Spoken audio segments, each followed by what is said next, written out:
ఉపరాష్ట్రపతి అభ్యర్థి ఎన్నికల మద్దతుపై కేటీఆర్ చేసిన ఆసక్తికర వ్యాఖ్యలు హాట్ టాపిక్ గా మారాయి. పార్టీ స్టాండ్ గురించి మాట్లాడారా లేక తన ఓన్ స్టాండా అని చర్చ జోరుగా సాగుతోంది. తమ పార్టీ సర్వస్వతంత్రమైనదని, తమకు బాసులెవరూ లేరని, ప్రజలే బాసులని చెప్పడం వెనుక ఆంతర్యమేంటి? చిల్లర పార్టీ, చిల్లర ముఖ్యమంత్రి, థర్డ్ క్లాస్ ముఖ్యమంత్రి అంటూ రేవంత్ రెడ్డిని టార్గెట్ చేస్తూ మాట్లాడటం వెనుక ఉన్న ఆంతర్యాన్ని చూస్తే ఎన్డీఏకు తమ మద్దతునిస్తున్నట్లు చెప్పకనే చెప్పారు. ఎన్డీఏకు మద్దతు ఇవ్వకపోతే లిక్కర్ స్కామ్ లాంటి స్కామ్లు మళ్లీ బయటకొస్తాయని భయపడుతున్నారా?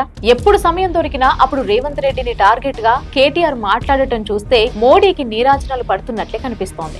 గతంలో రేవంత్ రెడ్డి అపరిచితుడు సినిమాలో రాము రెమోలాగా ప్రవర్తిస్తున్నాడని ఆసక్తికర వ్యాఖ్యలు చేశారు కేటీఆర్ గారు. ఈ శతాబ్దము అతిపెద్ద మోసం తెలంగాణ కాంగ్రెస్ మేనిఫెస్టో అని విమర్శించారు. రాష్ట్రపతి అభ్యర్థి విషయంలో అటు ఎన్డీఏ కానీ ఇటు ఇండియా కూటమి గాని తమను సంప్రదించలేదని, సమయం వచ్చినప్పుడు పార్టీ తీసుకునే నిర్ణయాన్ని బట్టి తమ మద్దతుంటుందని తెలిపారు. రైతుల కష్టాలను తెలుసుకుని యూరియా అందించిన పార్టీకే తాము మద్దతిస్తామని చెప్పడంలోనూ ఓ హింత ఎన్డీఏపై ప్రేమను చాటుతున్నట్టు తెలుస్తోంది. ప్రజలే మా బాసులంటూ ప్రజలను నెత్తినేసుకున్నారు. దీనిని బట్టి చూస్తే రాబోయే స్థానిక ఎలక్షన్స్ లో ప్రజలకు చేరువయ్యేందుకే ఈ మాటలు మాట్లాడినట్టు రాజకీయ విశ్లేషకులు విశ్లేషిస్తున్నారు. చూద్దాం రాబోయే రోజుల్లో బీఆర్ఎస్ ఏ స్టాండ్ తీసుకుంటుందో, ఎవరికి మద్దతిస్తుందో.